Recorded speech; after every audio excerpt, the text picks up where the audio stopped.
नमस्कार, मी डॉक्टर शिवारी वाघ, संचालक aspire education institute, Chhatrapati Sambhajinagar. विद्यार्थी मित्रांनो, एक अतिशय महत्त्वाचा व्हिडिओ मी आपल्याला या ठिकाणी शेअर करतोय.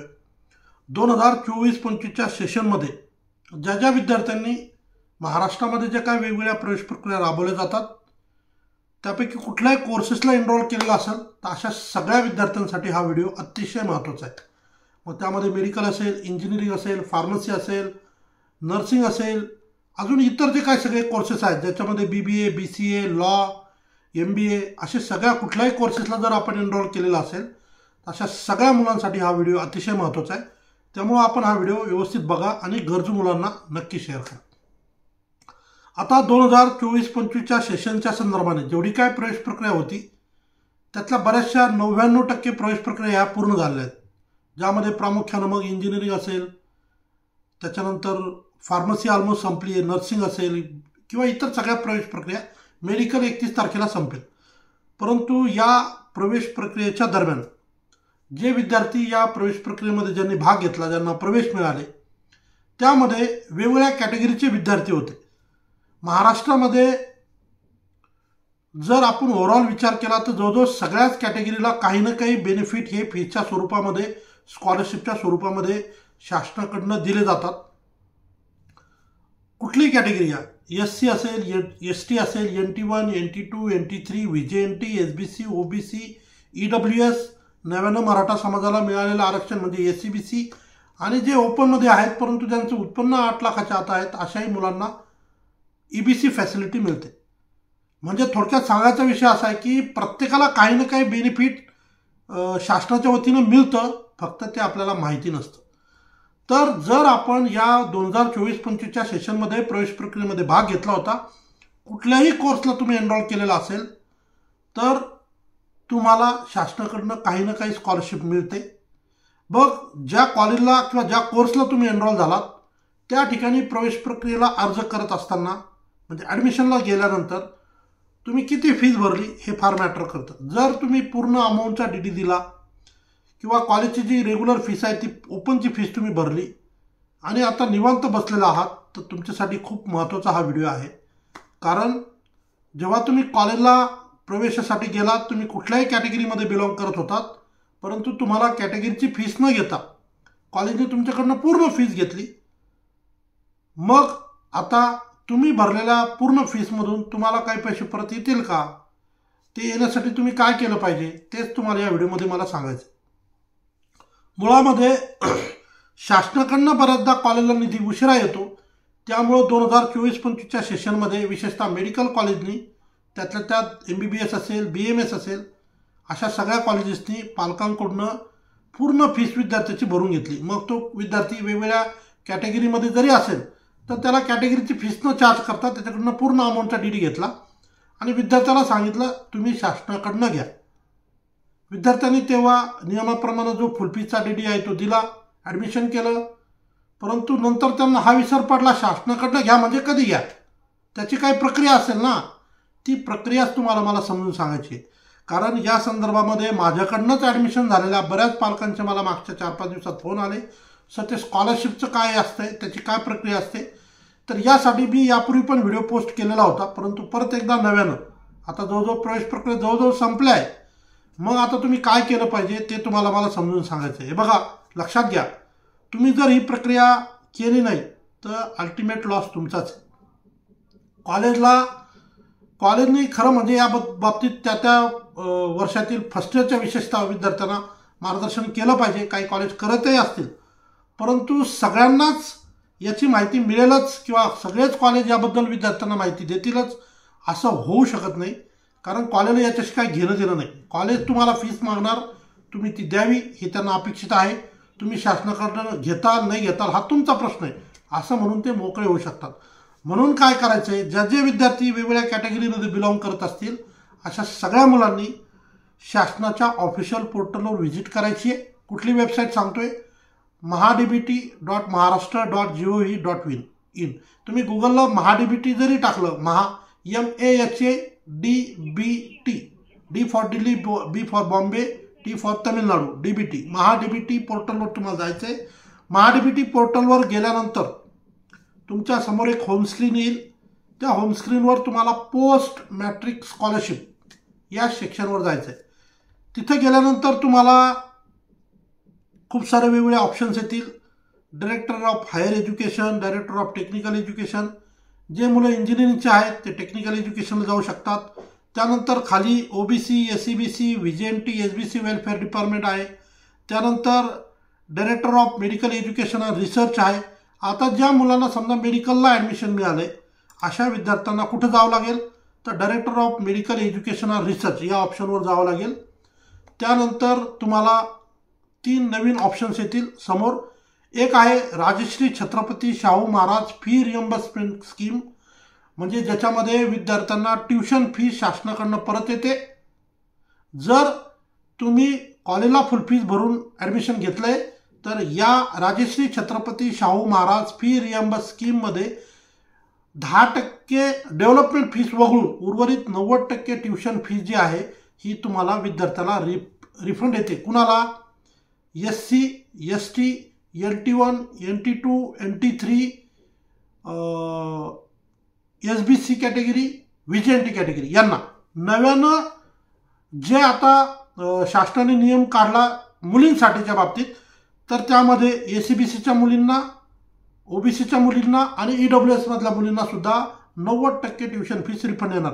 म्हणजे यांना फक्त 10% फीस भरून शिक्षण मिळेल.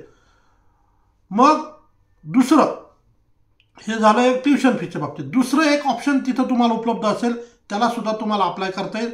Doctor Panjabrao Deshmukh hostel maintenance allowances. माझ्या माहितीप्रमाणे काहीतरी प्रतिवर्ष 30,000 रुपयापर्यंत याच्यामध्ये विद्यार्थ्यांना, मुलं असेल मुली असेल, यांना या स्कीम अंतर्गत जे आहे तर तुम्हाला बेनिफिट मिळतो. म्हणजे जवळजवळ शासनाकडनं 30,000 रुपये तुम्हाला काहीतरी हॉस्टेलच्या संदर्भानं हॉस्टेल अलाउन्स म्हणून जे येतं तुम्हाला मिळतात. आणि तिसरं एक ऑप्शन आहे त्याच्यामध्ये educational fee reimbursement for open category student affected due to ACBC and EWS reservation in medical and dental college. जसं मी वरची जी प्रोसेस आहे तीच खाली लागू आहे. ACBCचे जी मुलं आहेत किंवा EWS कॅटेगरीमधले जी मुलं आहेत त्यांना या तिसऱ्या ऑप्शनला क्लिक करून सगळी प्रक्रिया पूर्ण करायची.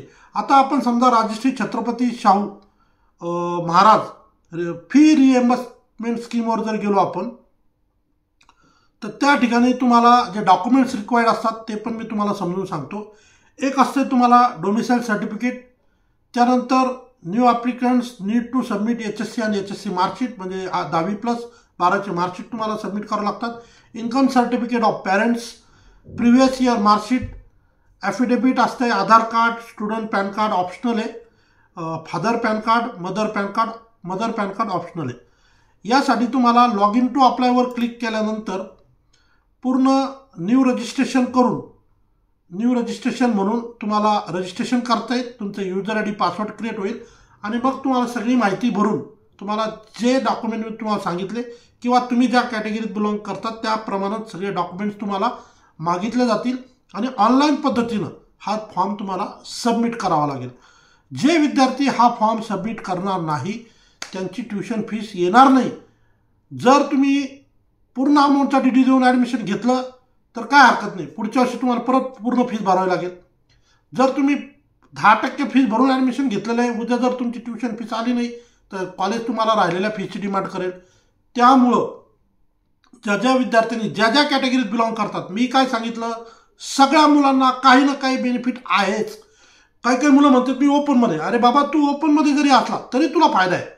तू फक्त त्या प्रोसेसमध्ये जा, तू तिथं लॉग इन कर, तुला कुठले डॉक्युमेंट्स मागितले जातात ते तू बघ, ते अपलोड कर, तुला सुद्धा फायदा काही ना काही आहे. त्यामुळं सर्व विद्यार्थ्यांना सांगतो, कुठल्याही कोर्सला एनरोल झालेला असू द्या तुम्ही, पोस्ट मॅट्रिक म्हणजे 12वी नंतरच्या कुठल्याही कोर्सला तुम्ही एनरोल झाले, BBA, BCA, MCA, MBA, law, BSL, LLB, 12वी नंतरचं 3 वर्षाचं LLB नंतर पुढे 2 वर्ष किंवा ग्रॅज्युएशन नंतरचं LLB किंवा कुठल्याही कोर्सला तुम्ही एनरोल झालेला असाल तर महाडीबीटी पोर्टलवर जा, रितसर आपलं रजिस्ट्रेशन करा, रितसर आवश्यक ते डॉक्युमेंट्स अपलोड करा. निश्चितपणे तुम्हाला ट्युशन फीच्या संदर्भाने शासनाकडनं मदत मिळते. हे ऑफिशियल आहे, कुठलाही फेक नाही, काय नाही. यासाठी मात्र तुम्हाला ही प्रक्रिया करावी लागेल। तुम्ही कॉलेजच्या भरोशावर राहता, कॉलेजला काही घेणं देणं नाही, तुम्ही स्कॉलरशिपला अर्ज केला काय नाही केला काय त्यांना माहिती नाही, त्यांना काही घेणं देणं नाही, तुम्ही मात्र रीतसर अर्ज करा। ज्या मुलांना गव्हर्नमेंट मेडिकल कॉलेजला ॲडमिशन मिळालेलं आहे, MBBS असेल, BMS असेल, BDS असेल, अशाही मुलांनी आपली रीतसर ही ऑफिशियल पोर्शन प्रक्रिया पूर्ण करा। कारण बऱ्याचदा गव्हर्नमेंट कॉलेजला ॲडमिशन मिळताना मुलांकडून कॅटेगरीचीच फीस घेतली जाते, म्हणजे 10% घेतली जाते। समजा जिथं 1,20,000 फीस आहे, 12,000 भरून ॲडमिशन मिळतं, मुलं 12,000 भरून मोकळे होतात, खुश होतात। अरे बाबा, राहिलेले पैसे तुम्ही जर स्कॉलरशिपची प्रक्रिया केली नाही तर शासनाकडनं कॉलेजला येणार नाही। भले गव्हर्नमेंट कॉलेज असेल पण ओपनची फीस किती आहे? 1,20,000। तुम्ही जर 12,000 भरून ॲडमिशन घेतलं, तुम्ही जर स्कॉलरशिपची प्रक्रिया केली तर 98,000 शासनाकडनं 1,08,000 रुपये शासनाकडनं कॉलेजला जातील। तुम्ही प्रक्रिया नाही केली तर कॉलेज तुम्हाला उद्या फुलफीस मागू शकतं। त्यामुळं कुठल्याही कॉलेजला अर्ज ॲडमिशन असू द्या, इंजिनिअरिंगला सुद्धा, प्रायव्हेट कॉलेजला सुद्धा, प्रायव्हेट इंजिनिअरिंग कॉलेजला रीतसर राऊंडमधनं ॲडमिशन मिळालं अशा मुलांना सुद्धा ही स्कॉलरशिपची प्रक्रिया केलीच पाहिजे। अजून वेळ आहे, डेडलाईन काही दिलेली नाही ऑफिशियल पोर्टलवर, परंतु तुम्ही तात्काळ या संदर्भानं ॲक्ट व्हा आणि ही प्रक्रिया, ऑनलाईन प्रक्रिया घरी बसून लॅपटॉपवर तुम्हाला जमलं नाही तर इंटरनेट कॅफेवर जाऊन हा स्कॉलरशिपचा फॉर्म तुम्ही लवकर भरा, ही मी तुम्हाला आवर्जून सांगेन। आता त्यानंतर ज्या मुलांना स्पॉट राऊंडमध्ये ॲडमिशन मिळालं, मग ते फिजिओथेरपी असेल, ते फार्मसी असेल, ते इंजिनिअरिंग असेल, मेडिकलचा तर स्पॉट राऊंड अजून काही जाहीर झालेला नाही, उद्या कदाचित तो होऊ शकतो, म्हणजे 28 तर कदाचित त्याच्या गाईडलाईन येतील। परंतु ज्यांना स्पॉट राऊंडमध्ये ॲडमिशन मिळालं अशाही मुलांनी अर्ज करा। होऊ शकतं की स्पॉट राऊंडचे ॲडमिशनसुद्धा आता मेरिटवरच होतात, त्यामुळं त्यांनासुद्धा स्कॉलरशिपचा बेनिफिट शासनाकडनं दिला जाऊ शकतो। सो अशा सगळ्या मुलांसाठी हा व्हिडिओ होता जो मी महत्त्वाचा तुम्हाला या ठिकाणी शेअर केला। महाडीबीटी पोर्टलवर जाऊन पोस्ट मॅट्रिक स्कॉलरशिप या ऑप्शनवर जाऊन आपण ही प्रक्रिया पूर्ण करावी असं मी आवर्जून कळकळीनं सांगतो, कारण याचा आर्थिक भार फार मोठा असू शकतो। आता वेळ निघून गेली तर या वर्षीचं तुमचं येणारी ट्युशन फीस तुम्हाला मिळणार नाही आणि अननेसेसरी तुमचा लाखो रुपयाचं नुकसान तुमचं होऊ शकतं। MBBSच्या बाबतीत बोलायचं झालं तर प्रायव्हेट कॉलेजला 12-12 लाख 10-10 लाख फीस आहे। ज्या पालकांनी हा 10 लाखाचा DD देऊन ॲडमिशन घेतलं, उद्या जर त्याची स्कॉलरशिप आली तर त्याला 9 लाख रिफंड होणार आहे। जर त्यांनी तो अर्ज नाही केला तर विचार करा, हे 10 लाख तर तुम्ही भरून ॲडमिशन घेतलं, पुढच्या वर्षी परत 10 लाख भरायची वेळ येईल, म्हणजे प्रकरण गंभीर आहे। त्यामुळे तात्काळ या विषयावर तुम्ही ॲक्ट होणं अपेक्षित आहे, म्हणून हा व्हिडिओ तुम्हाला मी या ठिकाणी शेअर केला। तात्काळ स्कॉलरशिपचा फॉर्म भरून आपलं आर्थिक नुकसान टाळायचं आहे आणि पुढच्या शिक्षणासाठी तुम्हाला यातून खूप मदत होणार आहे, म्हणून ही प्रक्रिया पूर्ण करा असं तुम्हाला या ठिकाणी सांगतो आणि थांबतो। धन्यवाद।